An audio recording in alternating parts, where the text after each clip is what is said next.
الحمد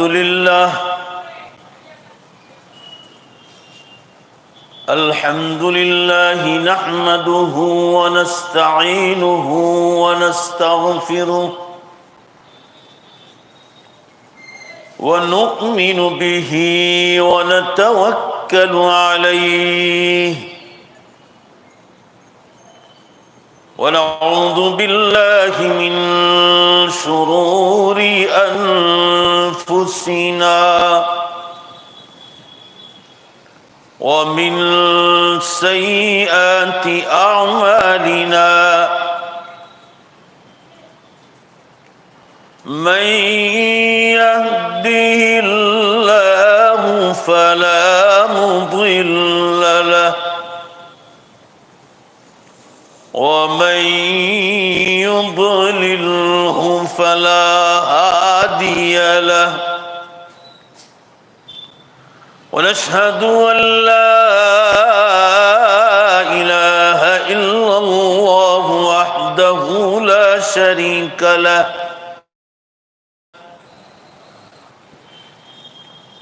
ونشهد أن سيدنا ومولانا محمدا عبده ورسوله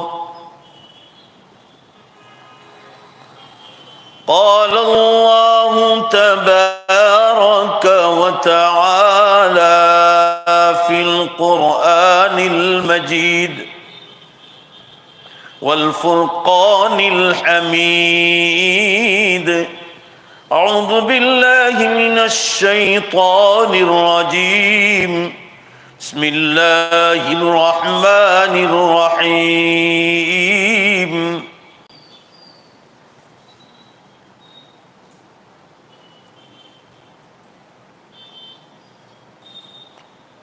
قل لئن اجتمعت الإنس والجن على أن يأتوا بمثل هذا القرآن لا يأتون بمثله ولو كان بعضهم لبعض ظهيرا.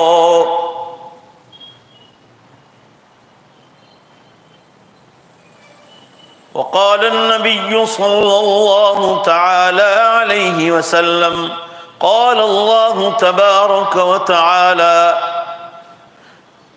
يا نبي الله منزل عليك كتابا لا يغسله بالماء صدق الله مولانا العظيم وصدق رسوله النبي الأمي الكريم ونحن على ذلك لمن الشاهدين والشاكرين والحمد لله رب العالمين.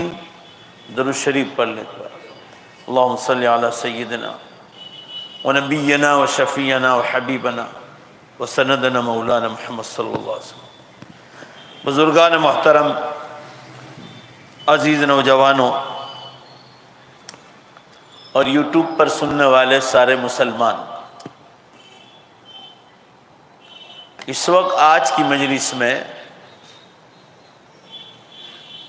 ایک آیت شریفہ اور ایک حدیث پاک پڑھی ہے. اللہ تعالی شانہ نے یہ بات ثابت کرنے کی زوردار دلیل دی ہے کہ قرآن اگر کسی مخلوق کا کلام ہوتا تو بدل کر ختم ہو جاتا،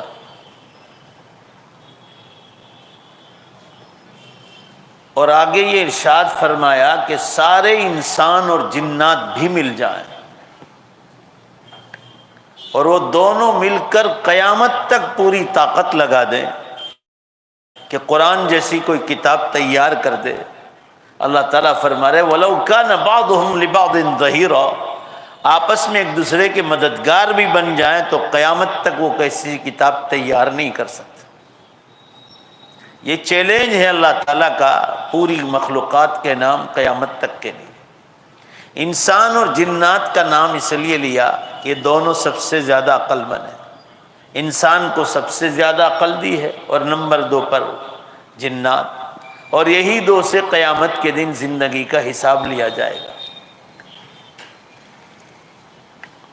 جہاں تک قرآن پاک کا معاملہ ہے، کوئی جگہ بھی کوئی انسان انگلی رکھ کر یہ ثابت نہیں کر سکتا کہ یہ آیت شریفہ دوسری آیت شریفہ کے خلاف جا رہی ہے، یعنی قرآن میں یہاں کچھ لکھا ہے وہاں کچھ لکھا ہے، کوئی ثابت ہی نہیں کر سکتا ہے۔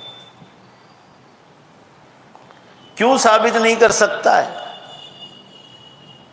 اس لیے کہ انسان مخلوق ہے، مخلوق کے کلام میں اور مخلوق کے قلم میں ایک دوسری بات دوسرے کے خلاف جا سکتی ہے، مگر اللہ کے کلام میں ایک بات دوسری بات کے خلاف قیامت تک نہیں جا سکتی۔ کیوں؟ اللہ تعالی شانہ ہمیشہ سے ہے، اور زور سے بولو ہمیشہ رہے گا۔ انسان پر مختلف حالات گزرتے ہیں۔ ایک حالت تو اس کی اتنی کمزور ہے کہ ایک زمانے میں وہ ماں کے پیٹ میں بھی نہیں ہوتا ہے، پھر ماں کے پیٹ میں آتا ہے، 4 مہینے کبھی ناپاک منی کا قطرہ، پھر جمع ہوا خون، پھر گوشت کا لوتھڑا، پھر ہڈیاں، پھر چمڑی، پھر بدن کے بال، مختلف ادوار کے بعد وہ 4 مہینے کے بعد ماں کے پیٹ میں اس کا بدن تیار ہوتا ہے۔ 5ویں مہینے میں اللہ تعالیٰ اس میں پہلی بار جان ڈالتے ہیں، تب جا کر اس میں جان آتی ہے۔ پھر 9 مہینے جب مکمل ہو جاتے ہیں تو انسان ماں کے پیٹ سے باہر آتا ہے۔ اس کو ماں کے پیٹ کی دنیا سے اس سے پہلے کوئی خبر ہی نہیں تھی۔ پھر وہ ماں کا دودھ پیتا ہے، پھر وہ بچپنے میں آتا ہے، گھٹنوں کے بل چلتا ہے، پھر اٹھ کھڑا ہونے کی کوشش کرتا ہے، گرتا ہے، پڑتا ہے، پھر چلنا سیکھتا ہے، بولنا سیکھتا ہے، پھر وہ جوانی میں آتا ہے، اس کے بعد وہ بڑھاپے میں آتا ہے اور ایک دن جا کے مر جاتا ہے۔ یہ انسان کی الگ الگ حالتیں ہیں۔ انسان کبھی بیمار پڑتا ہے تو کبھی تندرست رہتا ہے، کبھی اس پر خوشی کے حالات ہوتے ہیں، کبھی مصیبت کی وجہ سے غم کے حالات ہوتے ہیں۔ تو جو جوانی کے زمانے میں لکھ بول سکتا ہے، لکھ اور بول سکتا ہے، وہ بڑھاپے میں نہیں کر سکتا، بچپن میں نہیں کر سکتا۔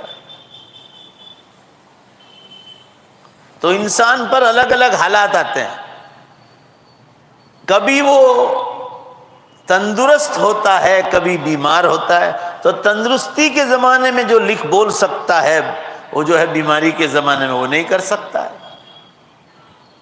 پھر جب کبھی وہ خوشی کے حالات میں ہوتا ہے، جب وہ لکھ بول سکتا ہے اچھے سے، غم اور پریشانی کے ٹائم میں وہ اچھی طرح بول لکھ نہیں سکتا ہے۔ یہ مختلف حالات ہیں جس کا سامنا انسان اور جنات کو کرنا پڑتا ہے، لہذا کبھی بھی وہ ایسی کتاب تیار نہیں کر سکتا ہے جس میں کبھی ایک بات دوسری بات کے خلاف نہ ہو۔ ایک اللہ کی ذات ایسی ہے جو ہمیشہ سے جس حالت میں ہے، زور سے بولو بے شک، وہ ہمیشہ اسی حالت میں رہے گا۔ اس کے لیے بڑھاپا نہیں، بچپنا نہیں، وہ انسان کی طرح کبھی مصیبت میں نہیں آتا، کبھی اس کے لیے ایسا نہیں ہوتا کہ ابھی وہ خوشحال میں ہے، کبھی تکلیف میں ہو۔ یہ ساری چیزیں مخلوقات کے ساتھ ہیں، لہذا اللہ ہی ایسی کتاب تیار کر سکتے ہیں جس میں کوئی خلل اور نقصان نہ ہو۔ یہ ہے وہ قرآن پاک۔ آج تک کوئی ماں کا لال اس میں ثابت نہیں کر سکا ہے کہ اس میں ایک بات دوسری بات کے خلاف جا رہی ہے، یا اس بات میں یہ کمی پائی جا رہی ہے، یا ایک جگہ یہ کہا گیا دوسری جگہ کچھ الگ کہا گیا۔ ایسا کہیں قرآن میں آپ کو نہیں ملے گا۔ اس کی بات دو ٹوک ہوتی ہے اور قیامت تک وہ اسی حالت میں رہے گی۔ جیسے میں ایک مثال دوں آپ کو، قرآن پاک میں اللہ نے ارشاد فرمایا وَأَوْحَىٰ رَبُّكَ إِلَى النَّحْلِ أَنِ اتَّخِذِي مِنَ الْجِبَالِ بُيُوتًا وَمِنَ الشَّجَرِ وَمِمَّا يَعْرِشُونَ ثُمَّ كُلِي مِن كُلِّ الثَّمَرَاتِ فَاسْلُكِي سُبُلَ رَبِّكِ ذُلُلًا يَخْرُجُ مِن بُطُونِهَا شَرَابٌ مُخْتَلِفٌ أَلْوَانُهُ فِيهِ شِفَاءٌ لِلنَّاسِ۔ یہ شہد کے بارے میں اللہ تعالیٰ نے 1400 سال پہلے یہ آیت نازل فرمائی۔ ایسا نہیں ہے کہ حضور کے زمانے میں جو شہد تھا یا اس میں جو اثر تھا آج وہ اثر نہیں ہے۔ ہر زمانے میں، ہر صدی میں ایک بات جو کہی جاتی ہے قیامت تک اس بات کو کوئی ختم کر ہی نہیں سکتا ہے۔ جیسے اللہ تعالیٰ نے فرمایا کہ ہم نے شہد کی مکھی کو اشارہ کیا، وحی بھیجی۔ مکھی کو وحی بھیجنا، اللہ اپنی قدرت سے اس کو سمجھاتے ہیں کہ تجھے کس طرح شہد کا چھتا اور تیرے رہنے کا مکان تیار کرنا ہے، وہ اسی انداز سے تیار کرتی ہیں۔ اس کے بعد وہ ساری مکھیاں اس سوراخ سے نکل کر ہزاروں مائل دور جاتے ہیں، ہزاروں مائل، پھولوں پر بیٹھتی ہے، پتوں پر بیٹھتی ہے، فروٹ میں سے سب میں سے عرق نکالتے ہیں۔ اس کو اللہ تعالیٰ نے اس کی سونڈ میں ایسے انجیکشن دیے ہیں جس سے وہ اپنے اندر عرق کو کھینچ کر اپنے پیٹ میں ڈالتے ہیں۔ وہ کڑوا ہوتا ہے، گلاب کا پھول ہو، چمیلی کا ہو، یاسمین کا ہو، کسی کا بھی۔ نیم کے پتوں پر بیٹھتا ہے جو انتہائی کڑوا ہوتا ہے، اس میں سے عرق کھینچتا ہے مکھیاں، اور اس کے پیٹ میں اللہ نے ایک ریفائنری مشین رکھا ہے جس میں وہ کڑواہٹ ختم ہو کر مٹھاس میں تبدیل ہو جاتی ہے۔ پورا مجمع جواب دو، اس کڑواہٹ کو مٹھاس میں بدلنے والا کون ہے؟ اللہ کی ذات ہے۔ پھر اللہ تعالیٰ فرما رہے ہیں یہ مکھیاں جب مکان بناتی ہے تو انسان جہاں رہتا ہے وہاں اپنے ان کے مکانوں پر بھی چھتا بناتی، چاہے جھونپڑا ہو چاہے بلڈنگ ہو، ایک قرآن میں اس کا ذکر ہے۔ یا درختوں پر لگاتے ہیں یا پہاڑوں کے اندر۔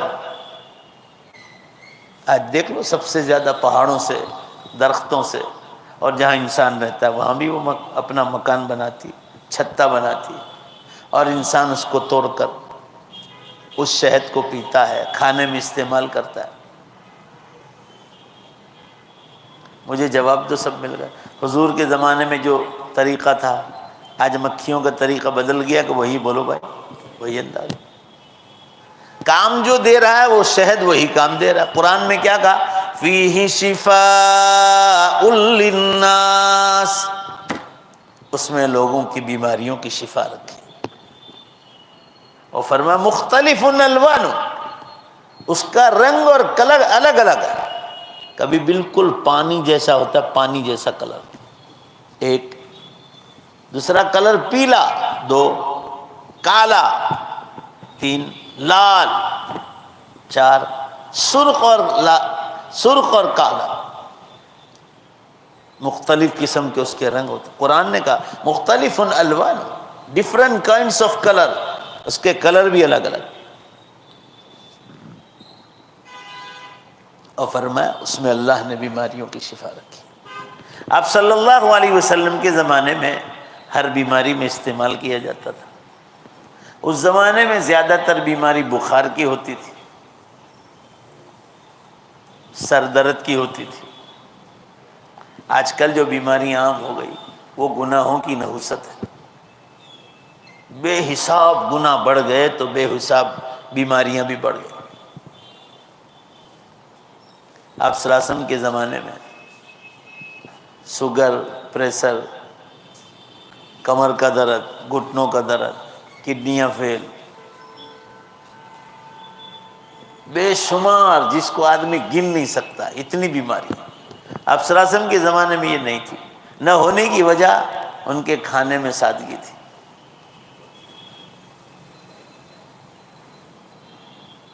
تو ہوتی تھی جتنی بیماریاں اس میں شہدی سے کام چلاتے تھے زیادہ تر، دوسری بھی آپ صلی اللہ علیہ وسلم کی حدیث میں، بخاری شریف میں، مشکات شریف میں، کتاب الطب، ڈاکٹری کا بیان، آپ نے بہت ساری دوائیں بتلائی تو وہ بھی استعمال ہوتی تھی۔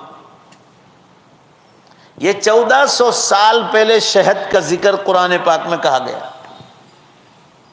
کوئی ماں کا لال ثابت کر کے بتا سکتا ہے کہ آپ صلی اللہ علیہ وسلم کے زمانے میں یہ فائدہ کرتا تھا شہد اور آج نہیں کر رہا ہے؟ زور سے بولو بھائی، ایسا ہے؟ نہیں۔ آج بھی کثیر تعداد بیماریوں میں اس کا علاج ہے۔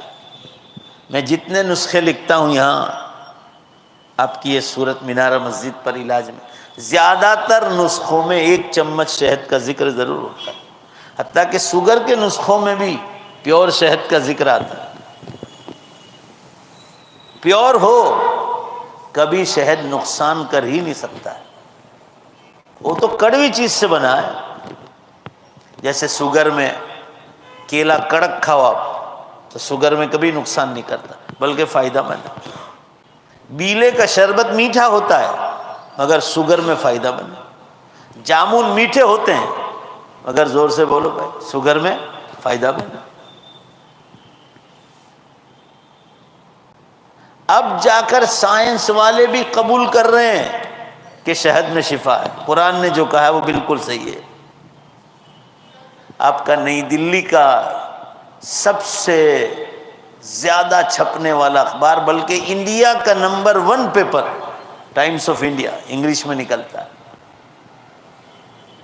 اس کے بعد 2 اور ہیں، ہندوستان ٹائمز، انڈین ایکسپریس۔ اس میں سائنسدانوں کے حوالے سے بڑے بڑے مقالے شائع ہوتے ہیں۔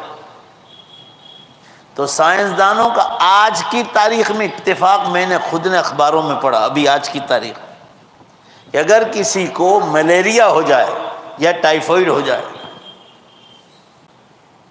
تو پانی میں گھل کر شہد، اگر صرف آج بھی کوئی پانی میں گھل کر دن میں 2 یا 3 مرتبہ مسلسل شہد پیا کرے تو 32 گھنٹوں میں ٹائیفائڈ اور ملیریا کے جنتو اور جراثیم جڑ سے نکل کر ختم ہو جاتے ہیں۔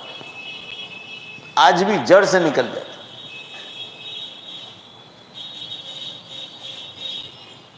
مجھے آپ کے سامنے یہ عرض کرنا ہے کہ قرآن، زور سے بولو بے شک، اللہ کا کلام ہے، اسی لیے سائنس والوں کو بھی قبول کرنا پڑ رہا ہے۔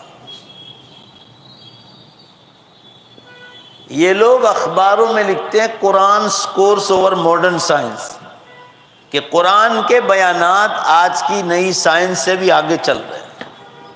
بھئی 1500 سال پہلے جو بات کہی گئی تھی، آج تحقیق کے زمانے میں اس کو یہ لوگ قبول کر رہے ہیں۔ زور سے بے شک بولو، یہ قرآن کے اللہ کی کتاب ہونے کی سچی دلیل ہے کہ نہیں؟ بالکل سچی دلیل۔ اس وقت مجھے آپ کو شہد کے بارے میں اور کچھ نہیں بتانا ہے۔ قرآن نے جو شہد کے بارے میں کہا تھا، آج بھی اسی انداز میں شہد کا استعمال کیا جاتا ہے۔ آپ صلی اللہ علیہ وسلم کے زمانے میں ایک صحابی تشریف لائے، فرمایا اللہ کے رسول میرے بھائی کا پیٹ خراب ہو گیا، پیٹ چلنے لگا ہے۔ آپ صلی اللہ علیہ وسلم نے فرمایا شہد پلاؤ۔ پلانے کے بعد دوبارہ شکایت لے کر آئے کہ اللہ کے رسول ابھی بھی پیٹ چالو ہے۔ فرمایا دوبارہ پلاؤ۔ تیسری بار آئے کہ ابھی بھی پیٹ چالو ہے، صحیح حدیث میں یہ واقعہ ہے۔ آپ صلی اللہ علیہ وسلم نے واپس اور پلاؤ۔ تیسری بار فرمانے پر بھی آپ نے یہی بات ارشاد فرمائی، اور آپ صلی اللہ علیہ وسلم نے یہ ارشاد فرمایا کہ اللہ کی قسم تیرے بھائی کا پیٹ جھوٹا ہو سکتا ہے، اللہ کا کلام جھوٹا نہیں ہو سکتا۔ چنانچہ تیسری بار پلانے کے بعد آ کر کہنے لگے کہ اللہ کے رسول واقعتاً اب کی بار جو ہے وہ بالکل شفا یاب ہو گیا۔ آپ دیکھ لیجئے، تو ایک مدت لکھی اللہ کے یہاں، وہ مقدار پوری ہو جانے کے بعد اس سے شفا حاصل ہو جاتی ہے۔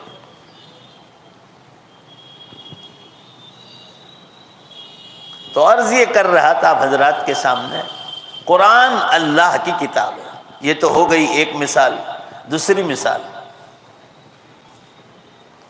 قرآن پاک میں اللہ تعالیٰ نے فرعون کا ذکر کیا ہے اور اس کی لاش کا ذکر کیا ہے۔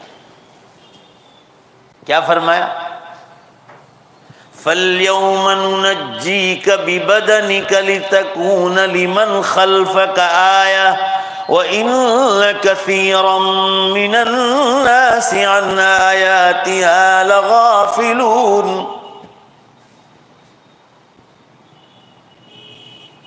یہ تو شہد والی بات سے بھی بہت اونچی بات کہی گئی قرآن۔ فرعون کو مرنے کو تقریباً 4,500 برس ہو گئے، 4,500 برس۔ اس وقت اللہ تعالیٰ نے تھام لیا تھا حضرت موسیٰ علیہ السلام کے زمانے میں کہ فرعون تجھے دریائے نیل میں غرق کریں گے، ڈبوئیں گے، اور تیری لاش جب ملے گی تو قیامت تک اسی حالت میں ہم تجھے رکھیں گے تاکہ دنیا تیری لاش دے کر سبق حاصل کرے۔ فرعون کی لاش ابھی 100 سال پہلے ملی، 130 سال 25 سال ہوئے۔ 1897 میں فرعون کی لاش دریائے نیل کے کناروں سے زمین کے اندرون سے ملی۔ اللہ نے قرآن پاک کو 1400 سال پہلے اتارا، ذرا جواب دیتے جاؤ۔ اور فرعون کو مرنے کو کتنے سال ہوئے؟ 4,500 برس۔ تب سے اللہ نے تھام لیا تھا کہ اس کی لاش کو ہم قیامت تک باقی رکھیں گے۔ اس کی لاش کو اللہ نے باقی رکھی تھی۔ جب قرآن پاک اتارا گیا تو یہ بات خاص طور سے ذکر کی گئی تاکہ قیامت تک آنے والے مسلمانوں کو معلوم ہو کہ قرآن جب ایک بات کہتا ہے تو قیامت تک کے لیے ثابت ہے۔ زور سے بولو بے شک، اس لیے کہ اللہ کا کلام ہے۔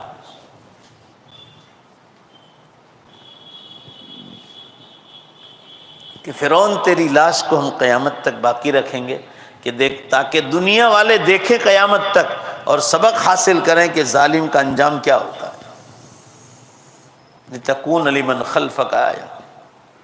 اللہ تعالیٰ فرما رہے ہیں وَإِنَّ كَثِيرٌ مِّنَ النَّاسِ عَنْ آیَاتِنَا لَغَافِلُونَ، اور بہت سارے لوگ ہیں مخلوقات میں جو ہماری نشانیوں سے غفلت میں پڑے ہوئے۔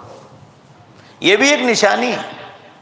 1897 میں یہ لاش نکلی، سائنسدانوں کے ہاتھوں آئی، اور ایسی حالت میں آئی جیسے انسان اب بھی مرا پڑا، ابھی ہی، حالانکہ مرنے کو ڈوبنے کو 4,500 برس ہو گئے۔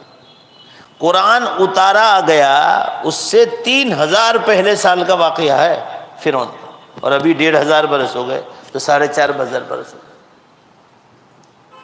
آج بھی اس کی لاش اسی حالت میں۔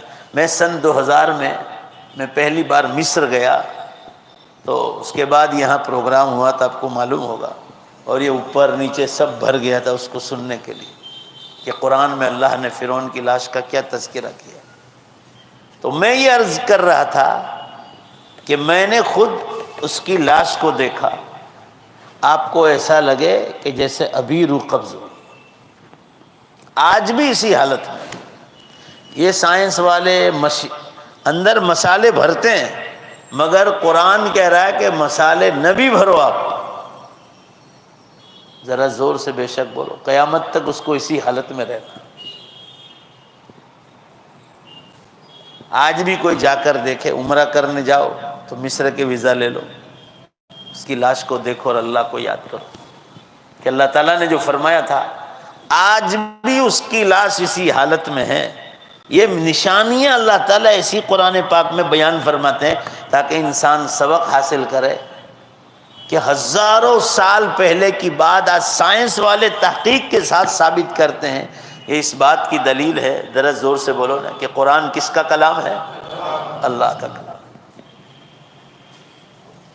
کوئی فرق نہیں، آج بھی اسی حالت میں۔ ڈاکٹر موریس بوکائی کر کے ایک بہت بڑا عیسائی ڈاکٹر تھا، اس کی ایک انگریزی میں کتاب آئی، the Bible, the Quran and science. اس میں اس نے اس کا تذکرہ کیا ہے۔ بائبل جس کو عیسائی لوگ پڑھتے ہیں، جو حضرت عیسیٰ علیہ السلام کے زمانے میں کسی وقت اتاری گئی تھی، اب وہ اصلی حالت میں نہیں رہی، اس کی بھی الگ الگ انہوں نے بائبلیں بنا دی۔ اس کا ذکر ہے، قرآن کا ذکر ہے اور سائنس کا ذکر ہے۔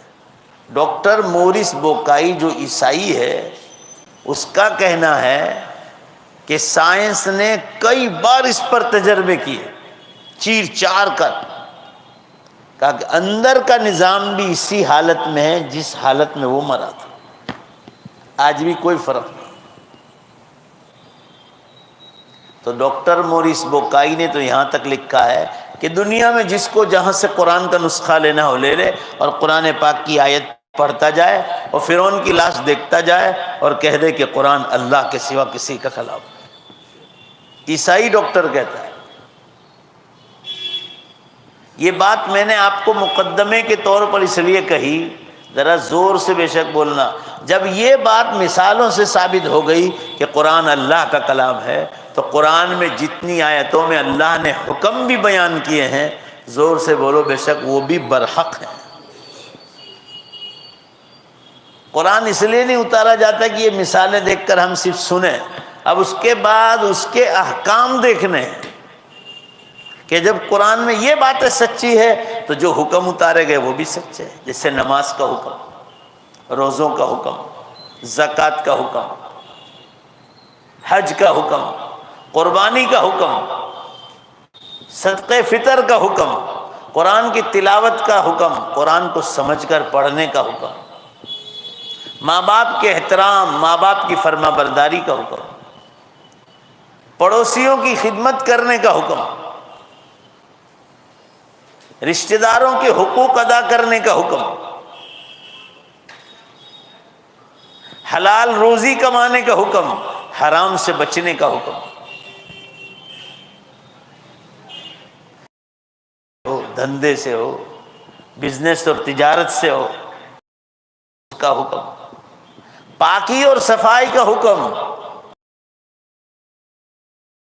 قبلے کی پیٹھ نہ کرو، قبلے کی طرف نہ بیٹھو، ٹوائلٹ میں اجازت نہیں تو کھلے میدان میں تو اجازت ہی نہیں، پیشاب استنجا اس طرح کرو کہ کپڑوں پر بدن پر چھینٹے نہ آئے، یہ بھی اللہ کے حکم، بدن کے بالوں کی صفائی کرنا، داڑھی بڑھانا، مونچھیں کتروانا، وضو کا حکم، غسل کا حکم، کپڑوں کی پاکی کا حکم، مکان کے صاف رکھنے کا حکم، مکان کے آنگن کو صاف رکھنے کا حکم۔ حدیث میں فرمایا گیا مکان کا آنگن صاف نہیں ہوگا، رحمت کے فرشتے جو اللہ نے بنائے ہیں وہ کبھی آپ کے گھر میں داخل نہیں ہوں۔ آپ جو چاہے بیچ نہیں سکتے، جو چاہے خرید نہیں سکتے۔ جب قرآن کی یہ مثال سچی ہے تو قرآن میں جتنی چیزیں بیان کی گئی ہے، زور سے بولو بے شک وہ سب سچی۔ وراثت کا معاملہ، ماں باپ مرنے کے بعد وارثہ تقسیم کرنا ہو، کس کے حق میں کتنا، بھائی کے حق میں، بہن کے حق میں کتنا، یہ اللہ کا حکم ہے۔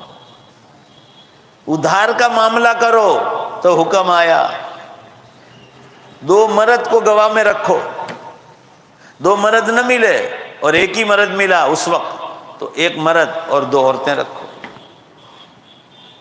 تمہارے گھر کی، اور معاملات لکھو، تاکہ کل اٹھ کر جب پیسہ وصول کرنے کا معاملہ آئے کوئی کہہ دے کہ بھائی گواہ کہاں ہیں آپ کے پاس، تاکہ جھگڑا ہی کھڑا نہ ہو۔ اس لیے اللہ تعالیٰ نے اس چیز کا ذکر فرمایا کہ زندگی گزارنے کا طریقہ دیا۔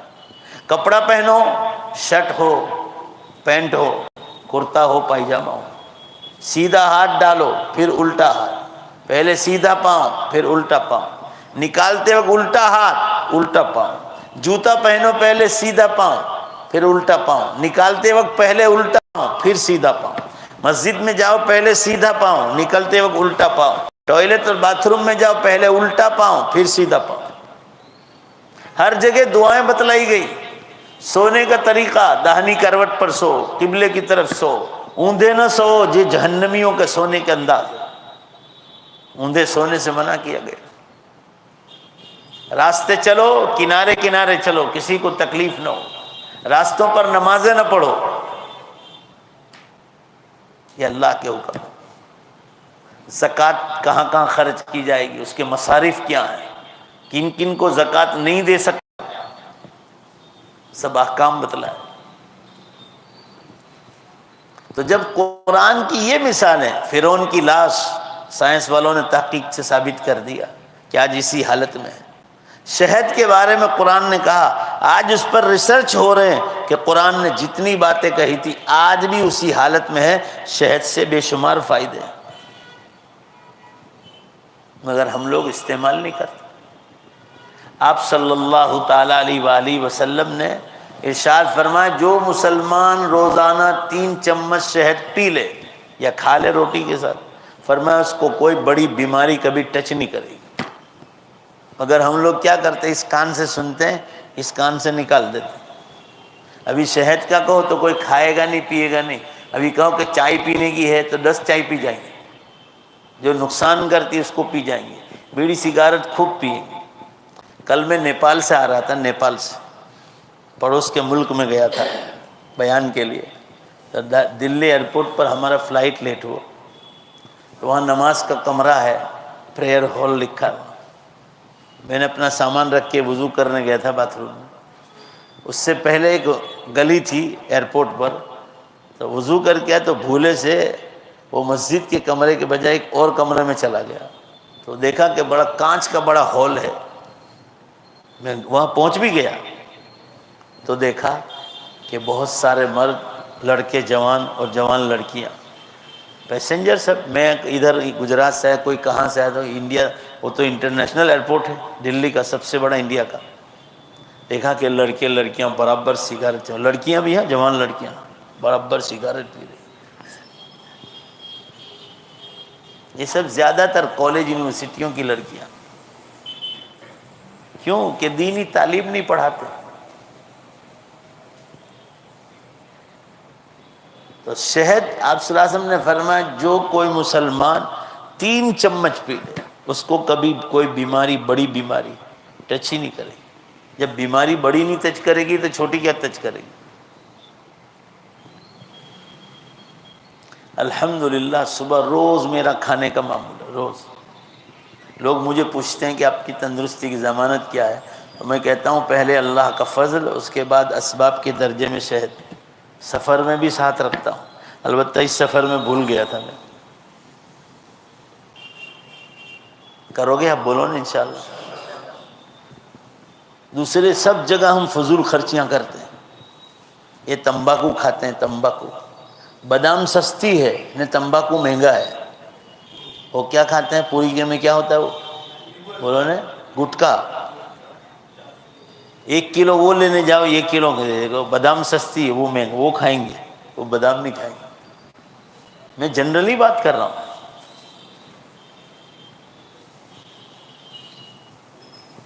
اگر جو چیز فائدہ مند ہے وہ نہیں کر رہے، بھائی کہہ رہے کہ عادت پڑ گئی، تو چھوڑو اس عادت کو۔ مجھے بھی ایک بری عادت تھی، چائے ایک زمانے میں بہت پیتا تھا۔ پینے کا مطلب کوئی کہہ دے بھائی عصر بعد پی لو تو 2-4 گھونٹ پی لیتے تھے، بیان سے پہلے دیتے۔ ایک بار لگا کہ نقصان کر رہا ہے، نیند میں خلل ڈال رہا ہے، 20 سال ہو گئے چھوڑا، وہ چھوڑ دیا۔ صرف صبح میں 1 کپ اور دوپہر کو صرف آدھا کپ سے بھی کم۔ اب وہ تکلیف ہی نہیں رہی، جب میں نے اپنی بری عادت چھوڑ دی تو تکلیف ہی نہیں رہی۔ ٹھیک ہے، کبھی کبھی ہم بھی سفر کیا ہے، کبھی یہاں آئے، کبھی دوپہر کو نیند نہیں ملی یا لمبے سفر، تو اثر بعد کبھی منگوا لیتا ہوں کبھی کبھی، مگر ایک بری چیز ہے، وہ بری چیز۔ آپ صلی اللہ علیہ وسلم نے فرمایا، جو شہد کو اپنی زندگی میں اپنائے گا اور پیے گا، اللہ تعالیٰ اس کو کوئی بڑی بیماری سے بچا لے گا۔ کرو گے نا بھائی، بولو نا انشاءاللہ۔ اور اللہ تعالیٰ کے جتنے احکام ہیں، جیسے میں نے ابھی آپ کو بتایا، یہ احکام زندگیوں میں اتارنے کے لیے۔ ہم نے دیکھ لیا جوتے پہن رہے ہیں، پہلے الٹا پاؤں ڈال دیا، بھائی یہ کیا؟ آپ زندگی جی رہے ہیں؟ نہیں جی رہے، آپ زندگی کاٹ رہے ہیں۔ زندگی جینا اور چیز ہے، جو زندگی جیتا ہے نا وہ اللہ کے حکموں کے ساتھ جیتا ہے، اور جو زندگی کاٹ رہا ہے وہ ہم غیر مسلموں کی طرح کاٹ رہے ہیں۔ جوتا الٹے پاؤں پہن دیا، پینٹ ہے، لنگی ہے، اس کو پہلے ہی الٹا پاؤں ڈال دیا۔ یہ کہاں سنت کے مطابق؟ یہ سنت کے خلاف ہے۔ میں تو بال کٹوانے میں بیٹھوں نا چہرہ، پہلے کہتا ہوں کہ سیدھے ہاتھ پہ کرو، پھر الٹے ہاتھ پہ آؤ۔ اگر یہ چیز زندگیوں میں نہیں ہوگی، سنتیں، فرائض، واجبات، تو قرآن کی عظمت دل میں نہیں آئے گی، وہ آدمی مرنے کے بعد روئے گا۔ بندوں کے حقوق میں ماں باپ، رشتہ دار، بیوی، بیوی کے لیے شوہر، اولاد، ان کو دین اور دنیا دونوں کی تعلیم دینا، یہ سب اللہ کے احکام ہیں۔ اگر آدمی یہ زندگی میں نہیں کرے گا تو روئے گا، پچھتائے گا۔ بہت ضرورت ہے اس بات کی کہ ہم لوگ قرآن کو اپنی زندگیوں میں اتاریں اور سمجھ کر پڑھنے کی کوشش کریں۔ قرآن کی گجراتی تفسیریں کتنی چھپی ہیں، مگر کوئی لیتا ہی نہیں، نہ خریدتا ہے۔ آج کوئی بھی مسلمان کو اس کے گھر میں کلام پاک ملے گا، وہ دھول کھاتا ہوگا۔ ایک تو بڑی تعداد ایسی جو قرآن پڑھتے نہیں۔ اب پوچھو کہ قرآن کی کوئی گجراتی تفسیر خریدی آپ نے؟ نہ کہیں۔ ایک پرانی تفسیر گجراتی میں چھپی، مولانا صادق صاحب راندیری رحمۃ اللہ نے، بہت اچھی تفسیر ہے وہ گجراتی کی۔ پوچھو راندیر میں جا کر کہ تفسیر کہاں ملے گی۔ روزانہ آدمی 2 رکوع سمجھ کر پڑھے تو آدمی گھر بیٹھے عالم بن جائے، مگر ٹائم کس کے پاس؟ پھر وہ احمد آباد سے چکرم نکلتا ہے، اس کو کون پڑھے گا؟ بیکار کی چیزیں، ناولیں پڑھنا یہ آدمی کو زندگی میں رلائے گا۔ زندگی جینا سیکھو، زندگی کاٹنا مت سیکھو۔ بڑی کام کی بات کہہ رہا ہوں۔ بولو بھائی زندگی کیسے جینا ہے؟ زندگی زور سے بولو نا، جینا ہے، کاٹنا نہیں۔ کاٹنا تو جانور بھی کاٹتا ہے، غیر مسلم بھی کاٹ رہا ہے۔ ہر وقت آدمی یہ دیکھے کہ اللہ کا حکم کیا ہے۔ اللہ تعالیٰ مجھے اور آپ کو آخرت کی تیاری کے لیے قرآن سمجھ کر پڑھنے کی اللہ توفیق عطا فرمائے، اور قرآن کی عظمت ہمارے دلوں میں نصیب فرمائے۔ وآخر دعوانا الحمد للہ رب العالمین۔ اب باہر جاؤ۔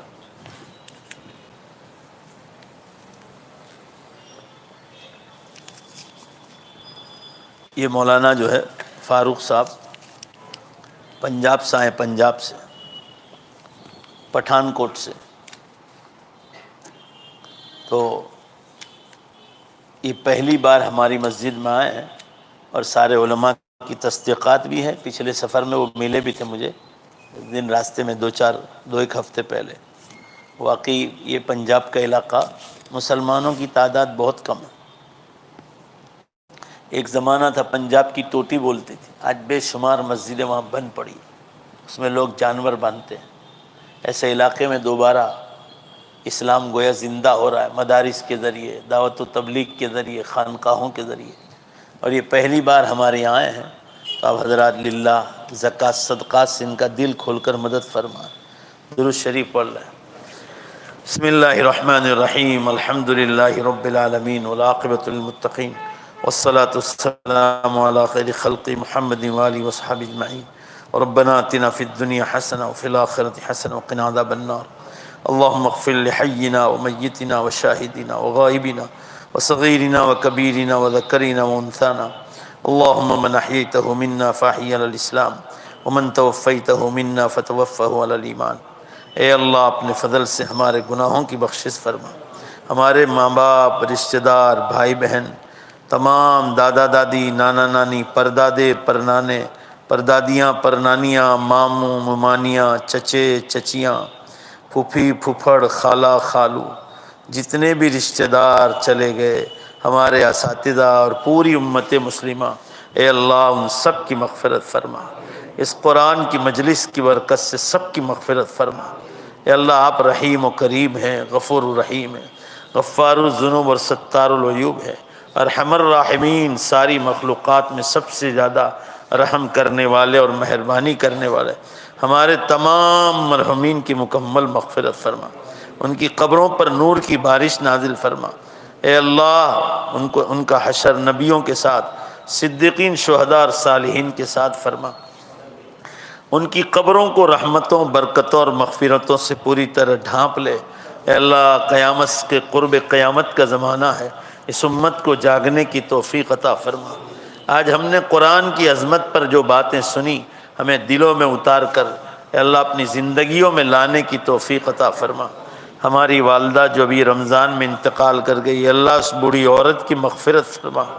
اللہ آپ کے فضل کے بعد سب سے بڑا حصہ اس عورت کا تھا جس نے ہم کو سجایا اور دینی تعلیم سے مالا مال کیا، تو آج ہم امت کو دو باتیں سمجھا رہے ہیں۔